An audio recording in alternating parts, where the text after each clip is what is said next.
एक बार एक गांव में बहुत अधिक गर्मी पड़ी कि गांव के सभी बाग बगीचे सूख गए। नदियों और तालाबों का पानी कम हो गया। रमेश बाबू के घर के पीछे एक बड़ा बाग था जो सूखता जा रहा था और उसके बाद एक कुआं था जिसका पानी इतना नीचे चला गया था कि 2 बाल्टी खींचने में भी बहुत कठिनाई होती थी। रमेश बाबू को बाग सूखने की चिंता सताने लगी। एक बार रमेश बाबू अपने बेटे के साथ बाग का मुआयना कर रहा था और सोच रहा था कि बाग की सिंचाई कैसे हो।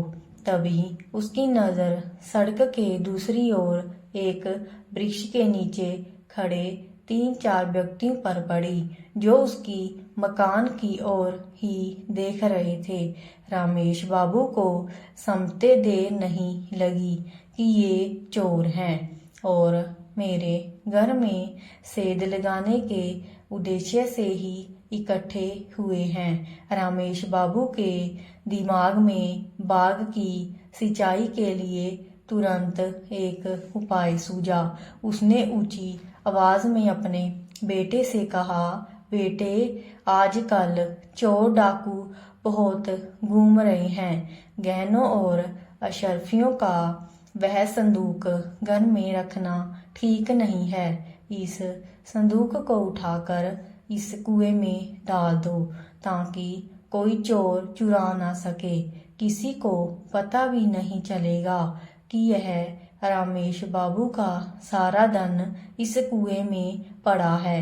यह बात रमेश बाबू ने इतनी जोर से कही कि दूर खड़े चोरों को भी स्पष्ट सुनाई दे गई।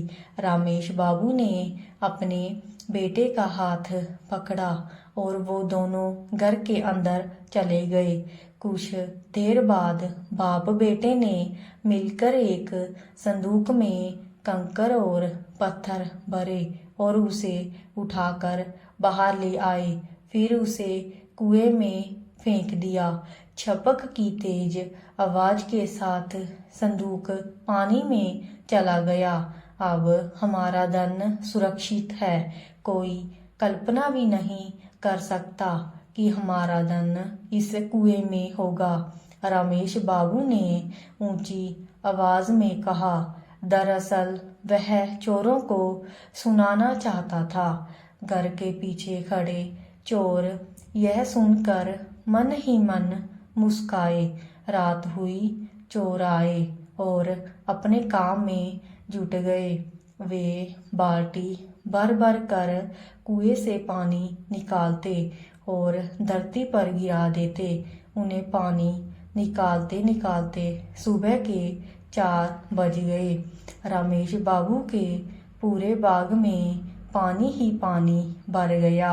एक एक वृक्ष, एक एक पौधे की जल तृप्ति हुई।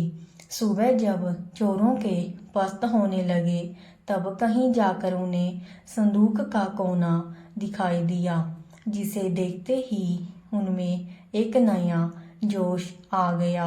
उन्होंने कांटा डालकर संदूक को बाहर खींचा और जल्दी से उसे खोला और यह देखकर वे हक्के बक्के रह गए कि उसमें पत्थर भरे थे। चोरों को समझते देर नहीं लगी कि रमेश बाबू ने उन्हें फंसाने के लिए ही यह चाल चली है। अब तो वे सिर पर पांव रखकर भागे।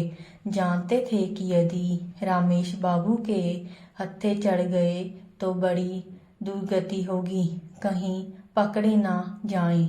दूसरे दिन जब रमेश बाबू ने यह बात महाराज को बताई तो वे खूब हंसे और बोले, तुम्हारी चतुरता का जवाब नहीं। अगर आपको हमारी ये कहानी अच्छी लगी तो चैनल को लाइक और सब्सक्राइब ज़रूर करना और कमेंट करके बताना कि आपको यह कहानी कैसी लगी।